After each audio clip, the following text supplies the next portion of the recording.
OCEPARcast Inteligência Política, pelo fortalecimento do cooperativismo paranaense. Olá, sejam todos muito bem-vindos e muito bem-vindas ao OCEPARcast Inteligência Política, podcast do sistema OCEPAR que fala sobre política brasileira, política paranaense, visando ao fortalecimento do cooperativismo. Eu sou Denise Morini, jornalista do sistema OCEPAR, e recebo no episódio de hoje o advogado especialista em direito eleitoral, presidente do IPRAD, o Instituto Paranaense de Direito Eleitoral, Paulo Golambiuk.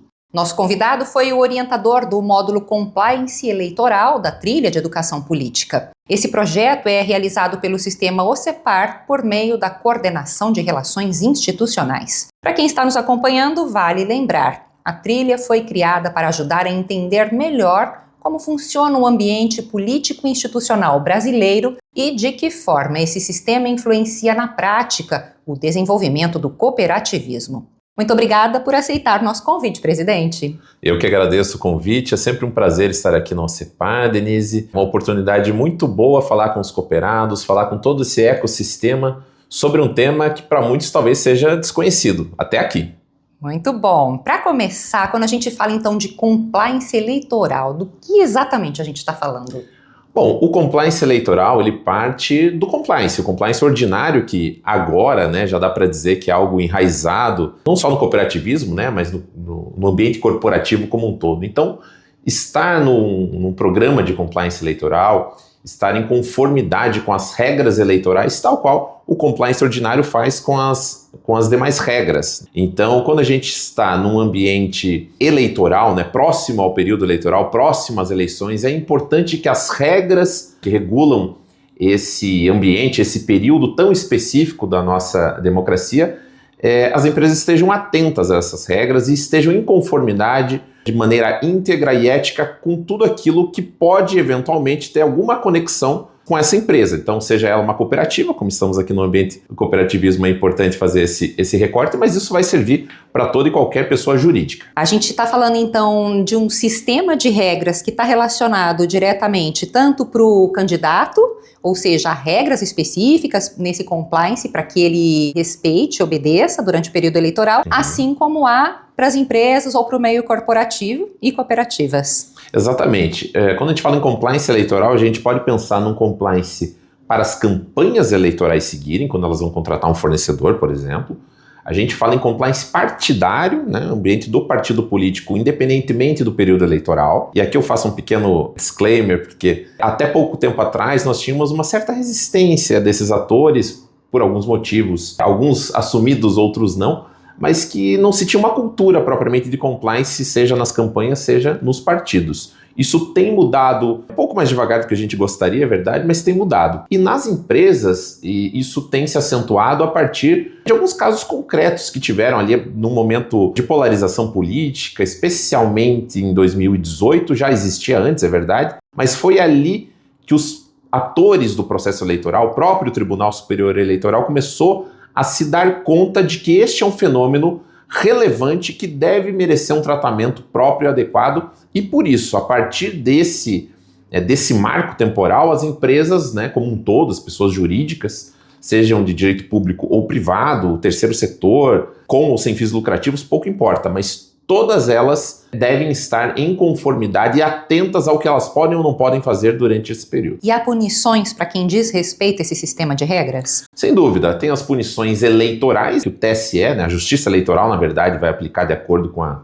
circunscrição em disputa. E essas punições vão para os candidatos, para os partidos, para esses partícipes ordinários do processo eleitoral, mas também para aquelas pessoas que eventualmente contribuírem para um ilícito eleitoral. Então, embora possa repercutir na campanha em si, repercute também na esfera jurídica de pessoas físicas, dirigentes sobretudo, e jurídicas. As próprias empresas são sancionadas perante a Justiça Eleitoral, tivemos casos concretos nesse sentido, e também perante a Justiça do Trabalho. Aí entra uma parte, talvez uma das mais importantes dentro do que se chama de compliance eleitoral, que é a prevenção ao assédio eleitoral. Então, assim como nós temos tantas modalidades de assédio, moral, sexual, existe também o assédio eleitoral. Então, eu, um superior hierárquico, por exemplo, não posso coagir, obrigar, intimidar o meu colaborador a votar ou mesmo meramente a apoiar uma candidatura a um partido político. Eu não posso fazer isso. Eu tenho a minha opinião pessoal, que não se confunde com a da empresa, acho que esse é o ponto principal, e aquele meu colaborador também. Ele é um cidadão como eu, né? Não tem nenhuma hierarquia na cidadania. Então ele tem o direito de ter a sua opinião política pessoal e de não ter o seu voto, que é personalíssimo, contaminado por conta ali de uma relação de trabalho que seja justamente aí viciada por conta de uma prática de assédio. Então, dentro do compliance, talvez uma das frentes principais seja o combate, né, a prevenção à prática do assédio eleitoral. Você falou bastante sobre essa questão de prevenção, de riscos, e aí a gente pensa sempre no engessamento, né? Parece que não pode nada. Como é que fica esse período eleitoral para quem quer trabalhar com educação política, com quem quer trazer esclarecimento? Porque existe uma contradição nisso. É importante sim falar sobre política. O que não pode é termos políticas partidárias ou essa coação. Então, gostaria que o senhor falasse um pouco nesse sentido. Sem dúvida, não dá para confundir as coisas. Não tomar partido, a pessoa jurídica ela não pode escolher candidato A, candidato B, partido A, partido B. Mas ela pode falar sobre política, ela pode estimular que os seus colaboradores, os seus cooperados, né, sejam conscientizados da importância do voto, a importância da política. Então é quase que o contrário. É importante, as cooperativas como um todo, elas fazem parte, uma parte importante da sociedade civil como um todo, e, portanto, estão inseridas num modelo no qual, nosso processo democrático, elas têm uma participação, ou devem ter, uma participação ativa. O diálogo institucional ele é fundamental, mas ele não pode passar daí, de um diálogo. Eu não posso, de maneira alguma, subverter essa lógica republicana do diálogo institucional para transformar a minha empresa, por exemplo, num palanque eleitoral. Então, chamar os candidatos, por exemplo, para falar de propostas, de bandeiras, de pautas que têm relação, por exemplo, com o cooperativismo e ouvir todos os candidatos que estejam dispostos a isso, não se confunde com apoio. O que eu não posso é plotar aqui os carros da frota da empresa com um candidato, colocar na parede, distribuir adesivo, panfleto, santinho dentro do ambiente de trabalho. Isso eu não posso. Inclusive a resolução do TSE expressamente veda essa prática. Mas falar sobre política, conscientizar da importância do voto, isso eu posso e devo. E que orientações você considera indispensáveis para lideranças e dirigentes de cooperativas durante esse período eleitoral? Uma delas é justamente estimular, né, não só o programa de compliance, mas fazer com que colaboradores entendam que a política em si ela deve ser estudada. O TSE tem várias ferramentas que permitem uma transparência eleitoral, vamos chamar assim, onde você tem os dados de todos os candidatos, propostas de governo, certidões criminais, os antecedentes, as contas bancárias eleitorais ficam disponibilizadas em tempo real, os extratos bancários, enfim. Hoje há um portal de transparência eleitoral do TSE, que é o Divulga Candicontas, que eu recomendo que todos que estão nos ouvindo aqui acessem para conhecer esse sistema. Então, este é um exemplo no qual esses dirigentes devem estar atentos e promover esse acesso, sem fazer com que um determinado candidato, um determinado partido político seja escolhido por ele para a empresa. Ele, cidadão, pessoa física, tem o direito ao seu voto, tem o dever, na verdade, do voto, tem a sua opinião pessoal e assim deve ser. Mas ele não pode impor, não pode coagir, não pode humilhar, intimidar, qualquer forma de fazer com que a opinião dele seja forçadamente passada para os seus colaboradores.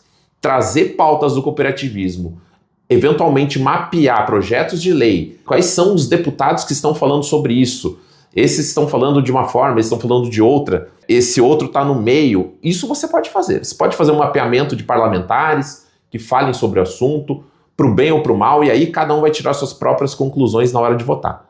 Então isso deve ser estimulado, mas não transformar a sua cooperativa num comitê de campanha, isso não dá para fazer. Considerações finais, presidente. Gostaria de trazer alguma mensagem específica para cooperados nesse período, sobretudo, também para os colaboradores das cooperativas, as lideranças cooperativistas? Eu acho que a mensagem que fica é: política é importante, deve ser estudada, o cidadão, todos eles, devem exercer seu voto, a Constituição nos obriga, mas mais do que isso, ter a consciência de que isso é importante, mas ao mesmo tempo entender que a sua posição institucional, se eu estou representando a empresa, seja no meu perfil do LinkedIn, seja porque eu estou numa visita em loco institucional, estou usando um carro da empresa, estou usando um uniforme da empresa, eu não posso de maneira alguma ser confundido na minha função de cidadão com a minha função institucional ali exercida. Então eu não posso tomar partido. Mas tomar partido não significa ser um ser apolítico, abstraído da política. Não. A política importa, deve ser estudada, mas não deve ser confundida com apoio a quem quer que seja. Muito obrigada por sua participação. Ouvimos hoje aqui no OCEPARcast Paulo Golambiuk, presidente do IPRAD. Agradeço mais uma vez por sua participação. Eu que agradeço, estou sempre à disposição. Você ouviu o OCEPARcast Inteligência Política, promovido pelo sistema OCEPAR. O cooperativismo bem representado é ainda mais forte.